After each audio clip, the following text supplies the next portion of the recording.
Vous êtes-vous déjà demandé ce qui nourrit véritablement votre vie? Si demain tous vos biens disparaissaient, si les réussites que vous affichez fièrement s'évanouissaient, que resterait-il de vous? Et surtout, ce reste essentiel suffirait-il à vous reconnaître, à vous sentir vivant et fort? Ces questions peuvent paraître dérangeantes, mais c'est précisément là que commence notre voyage. Dans cette vidéo, nous explorerons 7 façons de vivre selon la philosophie, 7 voies que des penseurs de différentes époques ont proposées comme alternative à une vie plus vraie. Il ne s'agit pas d'un manuel rigide, mais d'une invitation à expérimenter différentes perspectives. Chaque école, chaque philosophe propose une façon distincte de voir la vie, et vous pourrez sentir laquelle résonne le plus avec votre propre expérience.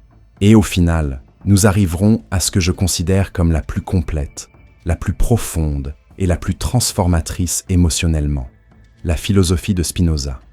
Mais avant d'y parvenir, nous avons un chemin à parcourir, et la première étape consiste à apprendre des cyniques. La philosophie cynique est née dans le monde hellénistique, à une époque d'instabilité politique et culturelle, où les grandes figures de la Grèce classique, Platon, Aristote, Socrate, n'offraient plus la même sécurité. C'est dans ce contexte qu'Antisthène, et plus tard, Diogène de Sinope ont remis en question les valeurs dominantes, posant la question « Et si tout ce que nous appelons réussite n'était qu'illusion? Et si le véritable bonheur se trouvait ailleurs, bien plus simple et naturel ?» Leur réponse fut radicale. Vivre en harmonie avec la nature, en abandonnant les dépendances créées par la société. Cette approche radicale en faisait des figures inconfortables, mais aussi extrêmement provocatrices. Après tout, alors que la plupart des gens recherchent la possession, le statut et les conventions, les cyniques osèrent démontrer que la liberté n'existe que lorsque nous n'avons besoin que de l'essentiel. Le symbole qu'ils ont choisi pour eux-mêmes était le chien, et ce n'est pas un hasard. Le chien est simple, direct, vit selon ses besoins, ne fait pas semblant, ne se montre pas et se moque des conventions sociales. Diogène, surnommé le chien, est devenu célèbre pour sa vie dans un tonneau et son mépris des normes les plus élémentaires de la vie urbaine. Il n'hésitait pas à dénoncer l'artificialité des conventions et sa vie était une provocation constante. Avons-nous vraiment besoin de tout ce que nous prétendons avoir besoin? Sommes-nous simplement parés de masques qui cachent notre peur de la simplicité? Transposer cela au présent est un exercice puissant. Vivre comme un cynique aujourd'hui ne signifie pas tout abandonner et dormir dans un parc, mais pratiquer le détachement. Cela signifie observer chaque objet, chaque réussite, chaque statut que nous portons et nous demander « Est-ce vraiment à moi ou est-ce juste un poids que la société a mis sur mes épaules ?» Cela signifie avoir le courage de dire non aux désirs artificiels, de ne pas s'endetter pour préserver les apparences, d'oser parler franchement dans un monde de masques. Un cynique moderne peut être quelqu'un qui choisit de vivre avec moins, qui préfère le temps et la liberté au prestige et à l'excès, qui s'éloigne des illusions pour se rapprocher du plus naturel et du plus vrai. Le film Into the Wild offre une métaphore saisissante de cet esprit. Diplômé, Christopher McCandless décide d'abandonner sa vie confortable pour rechercher l'authenticité dans la nature. Beaucoup le jugent téméraire, d'autres admirent son courage, mais l'essentiel est qu'il a osé être fidèle à ses principes plutôt que de se plier aux attentes des autres. Ce geste, radical et controversé, révèle l'essence même du cynisme, la liberté qui naît lorsque l'on décide d'être fidèle à soi-même, quel qu'en soit le prix. Et pourquoi cela nous importe-t-il? Parce que le détachement est la première étape de toute transformation. Ce n'est qu'en découvrant que nous pouvons vivre avec moins, que nous ne sommes pas esclaves des possessions, des conventions ou des opinions, que nous pouvons nous ouvrir à d'autres modes de vie. La véritable liberté, disait le cynique, ne consiste pas à faire ce que l'on veut, mais à n'être esclave de rien. Cette leçon simple et inconfortable ouvre les portes de toutes les autres façons de vivre que nous découvrirons. Et avant de poursuivre, j'ai une question. Si cette réflexion vous a touché d'une quelconque manière, si elle vous a fait remettre en question l'essentiel, alors soutenez ce projet. Aimez et abonnez-vous à la chaîne. Cela peut paraître un détail, mais c'est grâce à ce geste que nous pouvons continuer à vous apporter des réflexions profondes et accessibles comme celle-ci. Après tout, si nous voulons remettre en question ce qui en vaut la peine, nous devons aussi décider quelles idées méritent d'être nourries dans nos vies. Le cynisme nous offre donc un point de départ, le détachement. Mais une fois libérés des chaînes des faux besoins, la question inévitable suivante se pose. Que faire des plaisirs de la vie? Devrions-nous les apprécier sans culpabilité ou nous en méfier? C'est là qu'intervient notre deuxième mode de vie, l'hédonisme. Quand vous pensez au plaisir, qu'est-ce qui vous vient à l'esprit en premier? Un bon repas, un voyage, un accomplissement personnel, peut-être un moment d'intimité avec quelqu'un de spécial? Maintenant, une autre question. Vous sentez-vous coupable de rechercher ces plaisirs? Ou, au contraire, croyez-vous que la vie doit être vécue intensément, en saisissant chaque occasion de satisfaction? Ces questions nous confrontent à un éternel dilemme humain. Après tout, le plaisir est-il un chemin vers la liberté ou un piège qui peut nous emprisonner? Après avoir compris avec les cyniques que l'on peut vivre avec moins, la question se pose naturellement de savoir ce que l'on choisit de conserver. Même si nous n'avons pas besoin de tout ce que la société nous offre, il y a quelque chose qui nous touche profondément, le désir de plaisir. Les hédonistes sont les philosophes qui ont décidé d'aborder cette question. Ils affirmaient que le plaisir est le bien suprême, ce que nous recherchons tous, consciemment ou inconsciemment. Bien vivre, par conséquent, c'est vivre de manière à maximiser le plaisir et à réduire la douleur. Mais attention, l'hédonisme n'est pas seulement le stéréotype de la poursuite aveugle de l'excès. Il nous invite aussi à nous demander quels plaisirs construisent véritablement notre vie et lesquels ne nous distraient que momentanément. Dans la jeunesse, nous faisons souvent l'expérience d'un hédonisme immédiat. Nous recherchons des expériences intenses, de nouvelles sensations, sans trop réfléchir aux conséquences. Cette phase peut être passionnante, mais aussi dangereuse, car elle transforme facilement le plaisir en vacuité. C'est comme boire de l'eau salée. Plus on en boit, plus on a soif.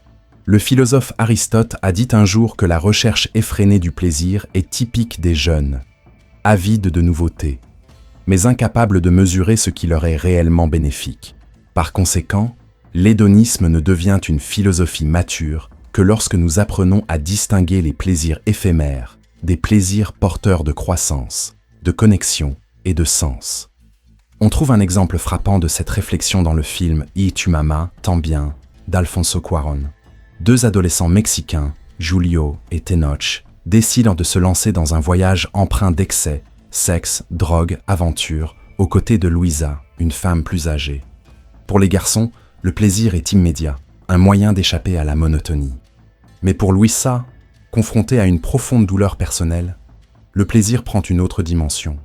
Un chemin vers la réconciliation avec elle-même, la réalisation de soi et même l'adieu. Tandis que les jeunes hommes utilisent le plaisir comme une échappatoire, elle l'utilise comme un moyen d'être présente, de trouver la beauté même face à la finitude. Cette différence révèle le cœur de l'hédonisme. Il ne suffit pas de rechercher le plaisir. Il est nécessaire de comprendre comment le plaisir peut enrichir la vie plutôt que de simplement l'engourdir. Et si nous appliquons cela à nous-mêmes, que signifie vivre en hédoniste aujourd'hui? Il ne s'agit pas de céder aveuglément à toutes les pulsions, mais de cultiver une relation consciente avec le plaisir. Bien manger, par exemple, peut être un acte de santé et de célébration, mais aussi une addiction néfaste. Utiliser la technologie peut nous rapprocher, mais aussi nous isoler. Le véritable hédoniste n'est pas esclave des plaisirs, mais leur guide. Il choisit, modère et dirige. Il reconnaît que le plaisir est essentiel, mais comprend que n'importe quel plaisir ne mène pas au bonheur durable. C'est le plaisir qui s'accorde à nos valeurs, qui nous relie aux liens humains, qui nous rappelle que la vie est limitée et, par conséquent, précieuse. Une question cruciale se pose alors. Avez-vous utilisé les plaisirs de votre vie de manière constructive ou avez-vous été manipulé par eux? C'est la différence entre être un chercheur conscient et être la marionnette de ses pulsions. L'hédonisme, en ce sens, nous offre un exercice pratique. Observer chaque plaisir et se demander s'il apporte réellement quelque chose à notre existence. Souvent, la véritable sagesse consiste à dire non aux plaisirs trop coûteux en échange d'une gratification immédiate et à apprécier les plaisirs simples et accessibles qui nourrissent l'âme, comme l'amitié, la beauté de l'art ou un moment de contemplation silencieuse. Ainsi, l'hédonisme prolonge la démarche que nous avons entreprise avec les cyniques. Si le cynisme nous a appris à abandonner le superflu, l'hédonisme nous apprend à valoriser ce qui nous fait vraiment du bien. Il nous invite à repenser le plaisir, non pas comme une échappatoire, mais comme une ressource d'émancipation. Savoir profiter de la vie, mais intelligemment, est un art. Et peut-être découvrirez-vous qu'en recherchant cet équilibre, vous découvrirez ce qui compte vraiment pour vous. Avant de passer à la prochaine étape de ma vie, je souhaite réitérer une demande.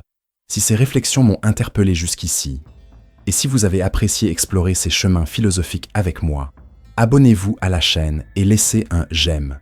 Cela peut paraître un détail, mais c'est grâce à votre soutien que nous pouvons continuer à approfondir des sujets aussi profonds et à partager ce voyage de découverte de soi.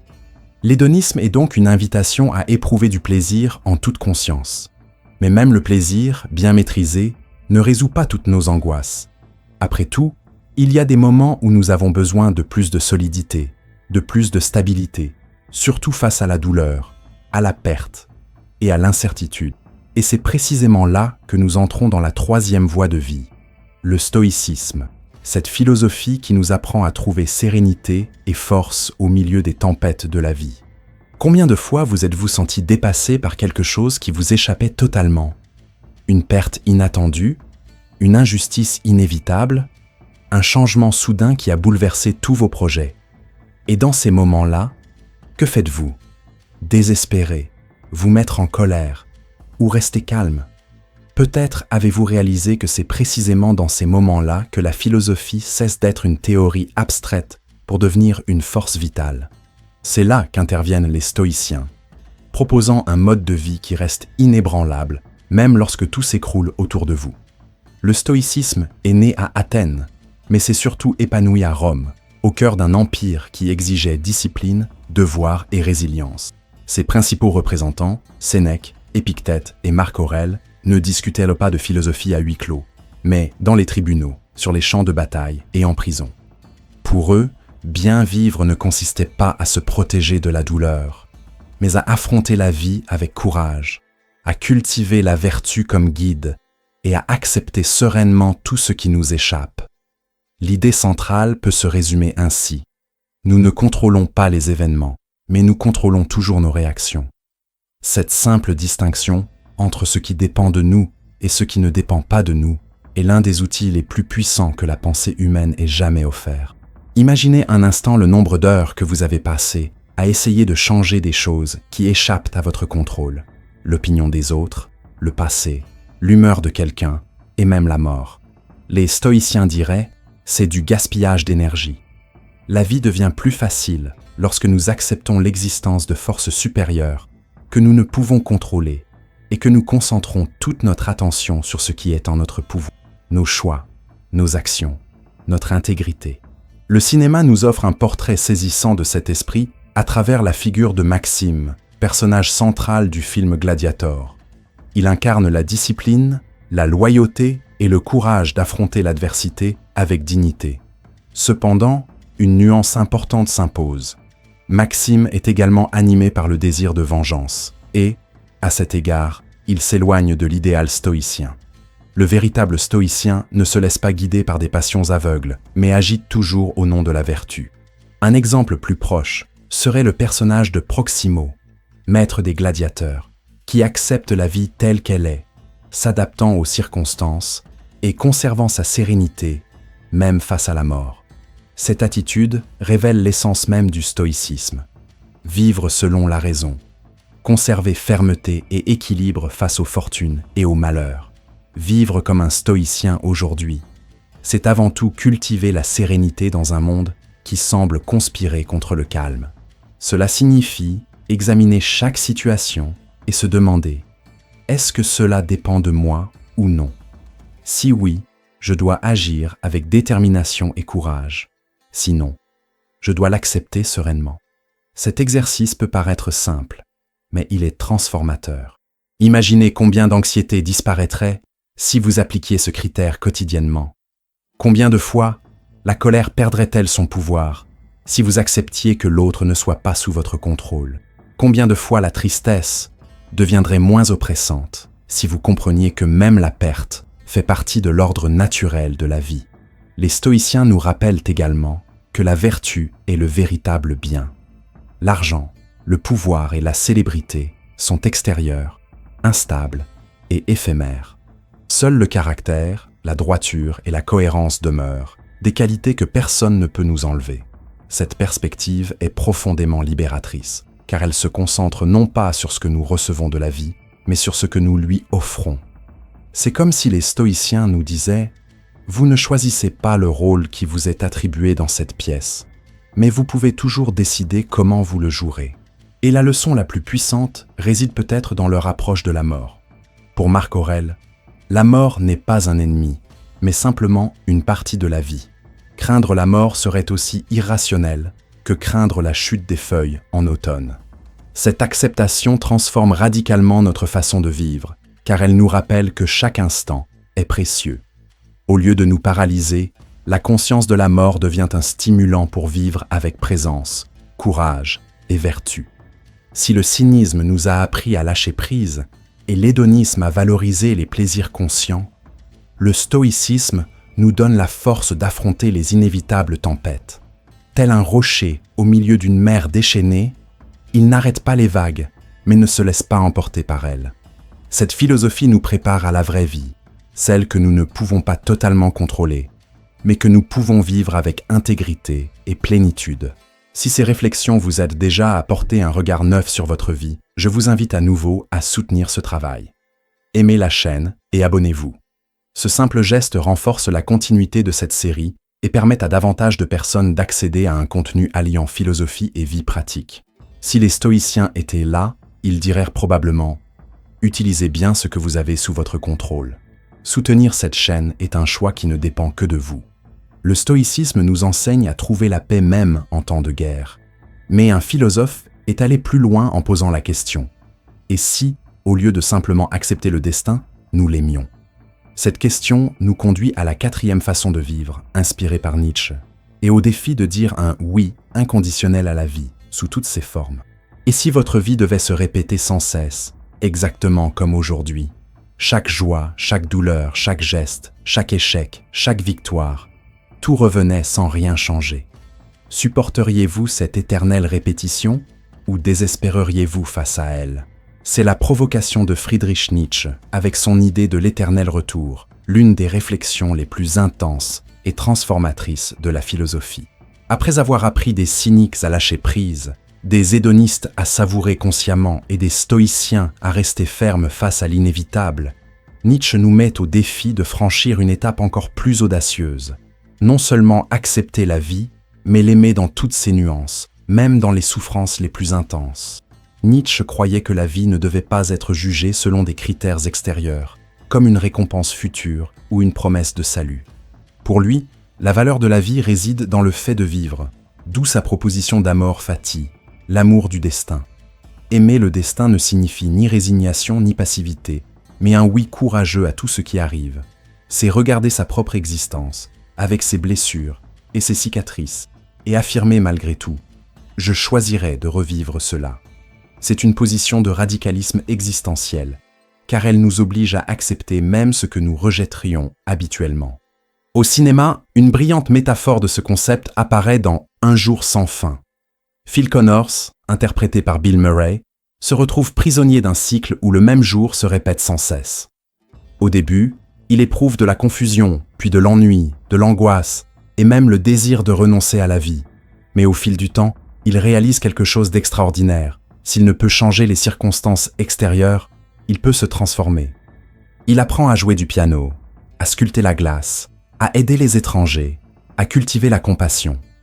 Le jour est toujours le même, mais sa façon de vivre change radicalement. Au fond, Phil découvre que le sens de la vie ne réside pas dans l'attente que les conditions changent, mais dans la réinvention de sa vision des choses. C'est l'essence même de la pensée de Nietzsche. La vie n'a besoin d'aucune justification au-delà d'elle-même. Lorsque nous embrassons cette idée, quelque chose de profond se produit. Nous cessons de vivre en espérant simplement une fin heureuse ou en fuyant la douleur, et nous commençons à vivre chaque instant comme unique, digne d'être reconnu. L'éternel retour, même s'il n'est pas une réalité littérale, fonctionne comme une épreuve spirituelle. Si vous deviez revivre votre vie un nombre infini de fois, feriez-vous des choix différents ou changeriez-vous simplement d'attitude à leur égard? Cette question est inconfortable, mais aussi libératrice. Vivre comme Nietzsche aujourd'hui, c'est choisir d'affirmer la vie, même au milieu des imperfections. C'est s'interroger sur notre routine, notre travail, nos relations. Et, au lieu de nous attendre à la perfection, apprendre à puiser notre force dans l'existant. C'est transformer les obstacles en opportunités de croissance, les souffrances en sources d'apprentissage, et même les contradictions en une part du charme même de la vie. Nietzsche nous appelle à être des créateurs de sens, et non de simples consommateurs de réponses toutes faites. Bien sûr, cette position exige du courage.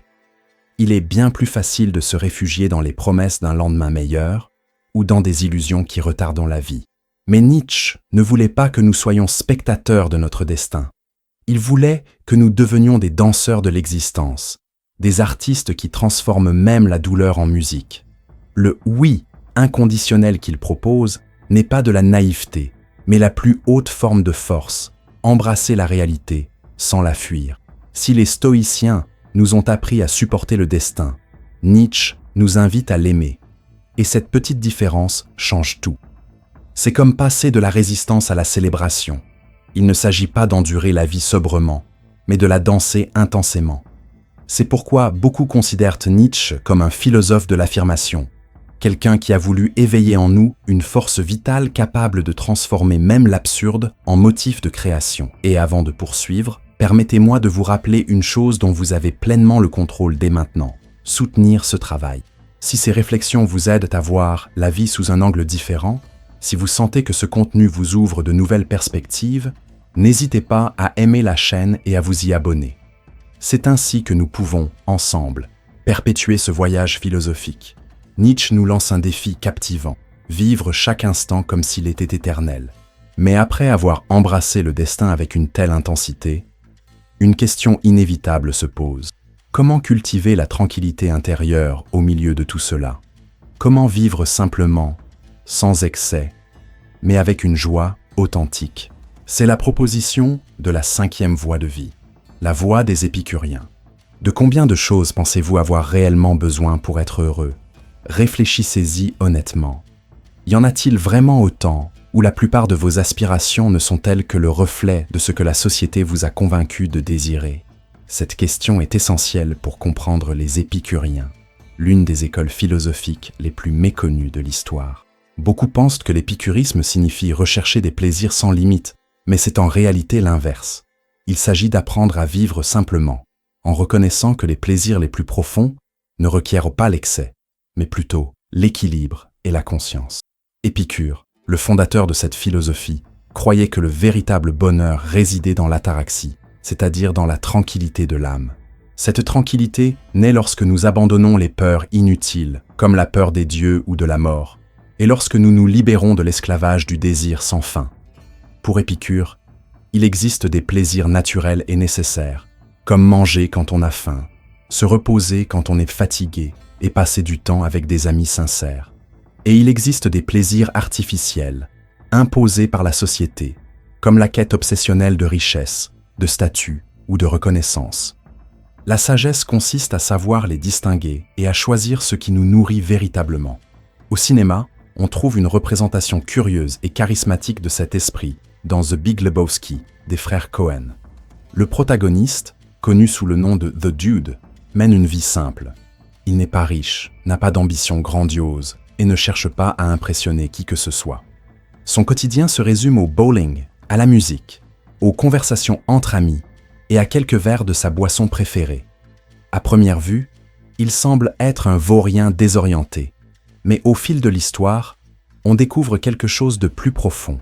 Tandis que tout le monde autour de lui est obsédé par l'argent, le pouvoir, la célébrité et les intrigues, The Dude conserve un calme inébranlable, presque philosophique. Il incarne ce qu'Épicure appellerait la vie heureuse, une vie où l'on ne se laisse pas dominer par des désirs artificiels et où l'on trouve satisfaction dans les choses simples. Appliquer cette perspective au monde d'aujourd'hui est particulièrement important. Nous vivons dans une société qui nous pousse constamment à croire que nous n'avons jamais assez. Il y a toujours un nouveau produit à acheter, un objectif plus ambitieux à atteindre, une image à préserver. Cela génère de l'anxiété et un sentiment permanent de manque. L'épicurien, quant à lui, découvre que moins il a besoin, plus il s'enrichit. Car la véritable richesse ne réside pas dans le fait de posséder beaucoup, mais dans le besoin de peu. C'est le plaisir de l'amitié, d'une conversation sincère, d'un repas simple qui satisfait le corps et l'âme. Vivre comme un épicurien ne signifie pas nier le plaisir, mais le libérer de l'excès. Cela signifie comprendre que le plaisir est bon lorsqu'il sert la vie, et non lorsqu'il nous asservit. Un exemple simple, il n'y a rien de mal à savourer un bon vin, mais si votre vie tourne autour de lui, si vous perdez l'équilibre et devenez dépendant, le plaisir cesse d'être un chemin vers la liberté et devient une prison. Épicure nous enseigne que la modération n'est pas une limite, mais une libération. Après tout, quand on sait apprécier le peu, tout devient suffisant. Et il y a un autre point fondamental. Pour Épicure, l'amitié est le plus grand des plaisirs. Il croyait que partager la vie avec des personnes de confiance, capables de nous écouter et de nous soutenir, est le don le plus durable que nous puissions cultiver. À l'ère de l'hyperconnectivité numérique et de la solitude croissante, cette leçon sonne presque prophétique. L'épicurisme nous rappelle que le bonheur ne se résume pas à ce que nous avons, mais avant tout à ceux qui nous entourent. Si nous regardons le chemin parcouru, nous verrons que les cyniques nous ont montré la liberté qui naît du détachement. Les hédonistes nous ont appris à savourer les plaisirs conscients. Les stoïciens nous ont donné la force face aux tempêtes. Et Nietzsche nous a inspirés à affirmer la vie sous toutes ses formes. Aujourd'hui, avec Épicure, nous comprenons que bien vivre signifie aussi vivre en paix, sans précipitation, sans excès, en cultivant les plaisirs simples qui nous apportent la sérénité. Une pause nécessaire dans ce voyage philosophique. Après tant de discours sur le courage, l'intensité et l'endurance, nous apprenons ici la valeur du calme. Et si vous sentez que ce voyage à travers la philosophie a du sens, faites ce que vous pouvez. Aimez et abonnez-vous à la chaîne. Ce simple geste nous donne l'énergie de continuer à explorer ces modes de vie ensemble. Considérez-le comme un moyen de renforcer l'amitié philosophique que nous construisons ici. Mais la vie ne se résume pas au calme. Même si nous recherchons la simplicité avec ferveur, des questions nous entreront toujours. Comment savoir ce qui est réel? Comment faire confiance à nos certitudes? C'est là qu'intervient la 6e voie de vie, la voie des sceptiques, qui nous apprend à douter non pas pour détruire, mais pour trouver une façon de penser plus authentique. Avez-vous déjà été absolument certain de quelque chose pour finalement vous rendre compte que vous aviez complètement tort? Avez-vous déjà cru en une personne, une idée ou une promesse pour finalement réaliser plus tard que ce n'était qu'une illusion? Si cela vous est arrivé, et c'est probablement le cas, vous comprenez l'esprit qui se cache derrière le scepticisme. Le sceptique est celui qui regarde le monde et se demande « Est-ce vraiment ainsi ? Puis-je me fier à mes perceptions, aux traditions, aux maîtres qui m'ont enseigné ?» Cette position peut paraître inconfortable, mais c'est précisément elle qui nous libère du dogmatisme et ouvre la voie à une réflexion indépendante. Le scepticisme trouve ses racines dans la Grèce antique, avec des philosophes comme Pyrrhon d'Élis, qui affirmait que la seule certitude possible est notre propre ignorance. Pour les sceptiques, le monde regorge de croyances, mais peu sont réellement vérifiables. Au lieu de s'en inquiéter, ils voyaient dans le doute une source de liberté. Lorsque nous cessons de nous accrocher à des certitudes rigides, nous commençons à vivre plus sereinement et ouvertement. Cette suspension du jugement, appelée épochet, ne signifie pas paralysie, mais capacité à observer sans être prisonnier de vérités absolues. Le cinéma nous offre une puissante métaphore de ce mode de vie dans le film Matrix. Neo, le protagoniste, découvre que toute la réalité qu'il connaît n'est rien d'autre qu'une simulation créée par des machines. Imaginez le choc. Tout ce que vous ressentez, voyez et touchez n'est pas réel, mais simplement un programme inséré dans votre esprit. Cette expérience reflète ce que les sceptiques voulaient nous montrer. Nos perceptions peuvent être trompeuses, nos certitudes peuvent être illusoires. Morphée, le mentor, offre à Neo la pilule rouge, une invitation à voir la réalité derrière les apparences.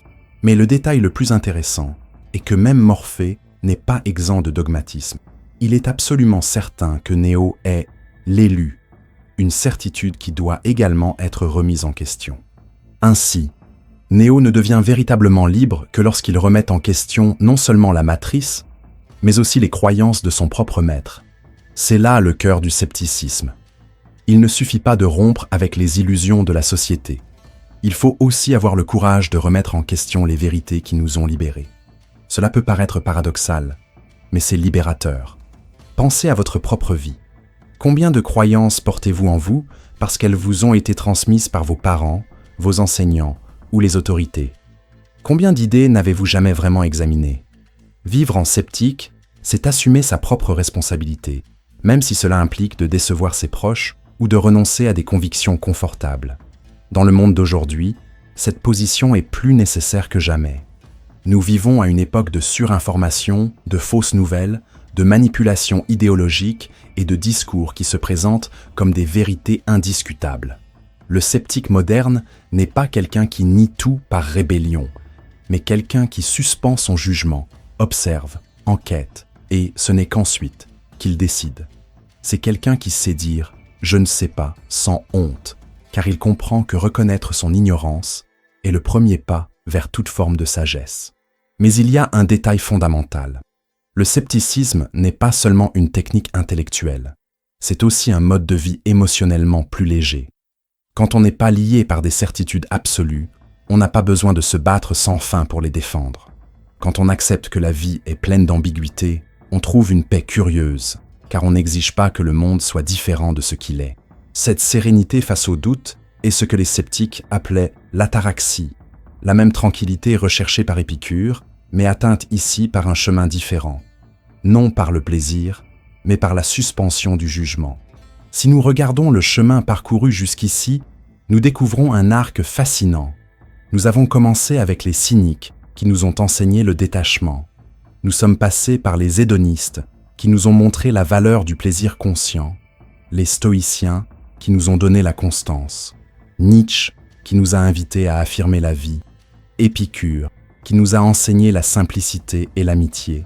Et nous arrivons maintenant aux sceptiques, qui nous rappellent que le doute peut être libérateur. Nous nous rapprochons ainsi de la philosophie que je considère comme la plus profonde émotionnellement, celle de Spinoza. Mais avant d'en arriver là, il est important de reconnaître le rôle du scepticisme. Il défriche le terrain, brise les illusions, lève les chaînes des fausses certitudes, nous préparant à une compréhension plus large de la vie. Et si cette réflexion vous ouvre un espace de réflexion sur la façon dont vous gérez vos certitudes, je vous invite à nouveau à aimer et à vous abonner à la chaîne. C'est ainsi que nous renforçons cette communauté de chercheurs, de personnes qui ne recherchent pas de réponses faciles, mais plutôt le courage d'affronter les questions les plus difficiles. Après tout, si Néo lui-même devait choisir la réalité dans laquelle il veut vivre, pourquoi ne choisirions-nous pas aussi plus consciemment ce qui nourrit notre esprit? Le scepticisme nous conduit alors à un point crucial, libéré des illusions, mais assoiffé d'un sens plus profond. Et c'est précisément ici que nous entrons dans la 7e et dernière voie de ce voyage, la philosophie de Spinoza, qui offre non seulement la rationalité, mais aussi un moyen de la transformer en joie, en liberté et en amour de la vie. Vous êtes-vous déjà demandé si vous étiez vraiment libre? Ou réagissez-vous la plupart du temps simplement à des impulsions, des passions, des désirs et des circonstances que vous n'avez même pas choisies? C'est peut-être la question la plus profonde de la vie humaine. Où commence notre liberté et où s'arrête la force invisible de ce qui nous anime? Après avoir traversé 6 modes de vie différents, le détachement avec les cyniques, le plaisir conscient avec les hédonistes, la sérénité avec les stoïciens, l'affirmation avec Nietzsche, la simplicité avec Épicure et le doute avec les sceptiques, nous avons atteint l'étape finale de ce voyage. Et sachez que pour moi, c'est la plus puissante émotionnellement, car elle offre une synthèse capable de transformer non seulement notre façon de penser, mais aussi notre expérience de l'existence elle-même. Je parle de la philosophie de Baruch Spinoza. Spinoza, philosophe du XVIIe siècle, fut jugé trop radical à son époque, au point d'être excommunié par sa communauté. Il osa affirmer que Dieu n'est pas une figure extérieure, distante et jugeante, mais la nature elle-même dans son ensemble. Pour Spinoza, tout ce qui existe est lié, tout participe d'un même ordre infini. Cela signifie que chaque événement, chaque personne, chaque émotion est l'expression d'une réalité unique. Et comprendre cela, plutôt que de vivre dans l'illusion de la séparation, est ce qui nous conduit à la véritable liberté. Mais ici, une distinction fondamentale apparaît. Pour Spinoza, la liberté ne consiste pas à faire ce que l'on veut à tout moment. Au contraire, agir uniquement selon des passions incontrôlées, comme la colère, l'envie, l'orgueil ou la peur, revient à vivre comme un esclave. C'est être soumis à des forces extérieures qui nous entraînent sans même que nous nous en rendions compte. La véritable liberté naît lorsque nous pouvons comprendre rationnellement les causes qui nous affectent. Lorsque nous comprenons pourquoi nous ressentons ce que nous ressentons, lorsque nous reconnaissons les liens cachés entre les réalités de la vie, nous cessons d'être prisonniers de nos passions et devenons maîtres de nos choix. Ce passage de l'ignorance à la compréhension produit ce que Spinoza appelait la joie active. Contrairement à la joie fugace que nous ressentons lorsqu'une satisfaction momentanée nous satisfait, la joie active est durable, car elle provient de l'expansion de notre propre pouvoir d'exister. C'est comme si chaque fois que nous comprenons la vie plus profondément, notre âme poussait un soupir de soulagement et se renforçait. Imaginez que vous considériez une difficulté non pas comme un simple obstacle, mais comme un élément d'un ordre plus vaste que vous pouvez comprendre et transformer en apprentissage. Cette perspective n'élimine pas la douleur, mais lui donne un sens nouveau, ce qui est profondément libérateur. Si l'on considère le cheminement de cette série de philosophies, on comprend que Spinoza nous offre une conclusion grandiose. Les cyniques nous ont appris à renoncer au superflu, les hédonistes à valoriser les plaisirs conscients, les stoïciens à accepter le destin avec sérénité, Nietzsche à aimer ce destin, Épicure à rechercher la paix dans la simplicité, les sceptiques à douter des fausses certitudes. Spinoza, alors, rassemble tous ces éléments et nous montre que bien vivre, c'est comprendre que nous faisons partie d'un tout plus vaste, où raison et émotion ne sont pas en conflit, mais peuvent s'harmoniser. Il en résulte une vie vécue, non pas en conflit avec elle-même, mais en harmonie avec le flux de la réalité. Et le plus beau, c'est que cette philosophie ne se limite pas à une pensée abstraite, mais se déverse sur quelque chose de profondément humain, l'amour. Spinoza parlait de l'amour intellectuel de Dieu, que l'on peut traduire par un amour profond pour la vie, pour la nature, pour le fait même de l'existence. Lorsque nous cessons de résister à ce que nous ne pouvons changer et que, simultanément, nous comprenons les causes qui nous animent, naît une gratitude qui dépasse toute explication. C'est la joie d'être simplement, d'être ici, de participer à cet immense réseau de l'existence. Vivre comme Spinoza, c'est donc unir raison et émotion en un seul geste. Comprendre pour se libérer pour se réjouir pour aimer. C'est transformer la vie en une affirmation constante, non plus impulsive, mais lucide, mature et profonde.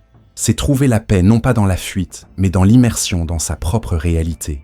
Et si vous êtes arrivé jusqu'ici, après avoir parcouru chacun de ces 7 modes de vie, j'aimerais vous demander une chose simple, mais essentielle pour que nous puissions poursuivre ce chemin ensemble. Aimez la chaîne et abonnez-vous. Cette série n'a de sens que parce qu'il y a des gens comme vous qui ne se contentent pas de réponses faciles et cherchent des moyens de vivre plus authentiquement. Votre soutien permet à ces réflexions de toucher davantage de personnes et, qui sait, de susciter de petites révolutions intérieures. Nous sommes arrivés au terme de ce cycle, mais pas au terme du voyage, car la philosophie n'est pas une destination. C'est une pratique continue, une façon d'être au monde. L'invitation de Spinoza est puissante. Vivre en harmonie avec la réalité, transformer la compréhension en joie et la joie en amour. Et peut-être la question qui se pose maintenant est-elle: êtes-vous prêt à choisir consciemment comment vous voulez vivre votre vie désormais ?